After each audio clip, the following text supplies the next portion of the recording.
Shalom Sobat Muda, hari ini kita bahas tentang Declaring the Power of God, menyatakan kuasa Allah. Kita dasar dari Lukas 10 ayat 18, 19 dan 20. Lalu Yesus berkata kepada mereka, "Aku melihat iblis jatuh seperti kilat dari langit.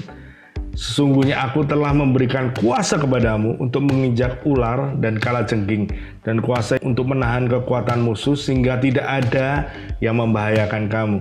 Namun demikian janganlah bersukacita karena roh-roh itu takluk kepadamu, tapi bersukacitalah karena namamu ada terdaftar di surga." Jadi kita percaya sejak peristiwa Pentakosta di mana Roh Kudus tercurah dalam hidup kita, ada kuasa Tuhan yang diberikan atas kita.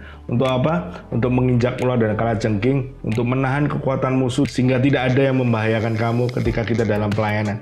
Dalam setiap pelayanan pasti ada tantangan, ada hambatan. Kita percaya ada kuasa Tuhan yang lebih besar dari semuanya itu. Kita percaya ada kuasa Tuhan karena apa? Roh Tuhan ada dalam kita. Kisah Para Rasul 1 ayat 8. Tetapi kalian akan mendapat kuasa kalau Roh Allah sudah datang. Roh Allah itu sudah ada di dalam hidup kita. Dan kalian akan menjadi saksiku untukku di Yerusalem, di seluruh Yudea dan Samaria dan sampai ke ujung-ujung bumi. Jadi kita percaya kuasa Tuhan itu digunakan untuk apa? Bersaksi. Ketika kita menyatakan kuasa Tuhan, maka ada nama Tuhan dipermuliakan, maka ada mujizat-mujizat yang dinyatakan dan Tuhan yang dipermuliakan.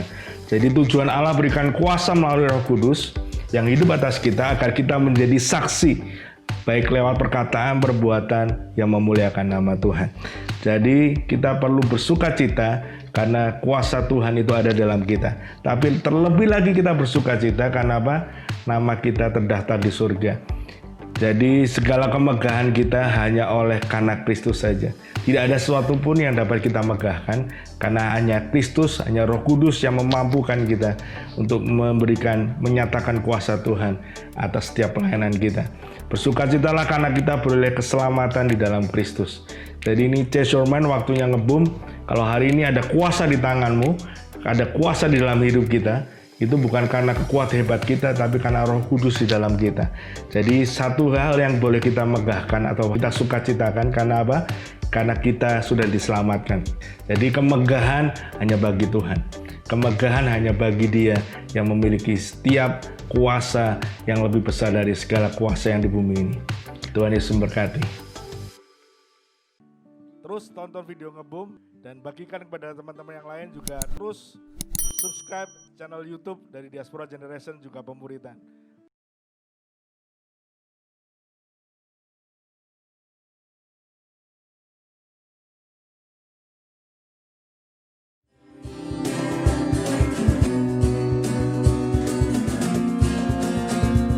History maker for Indonesia, ku akan berdiri untuk bangsa ini, jadi teladan untuk generasi, bersinar nyatakan kemuliaan-Mu.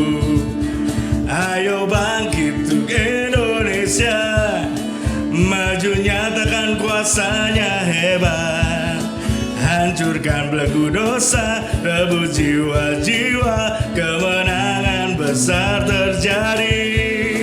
Ayo bangkit untuk Indonesia, maju nyatakan kuasanya hebat. Hancurkan belenggu dosa, rebut jiwa-jiwa, kemenangan besar terjadi. Revival Indonesia, Revival Indonesia, Revival Indonesia.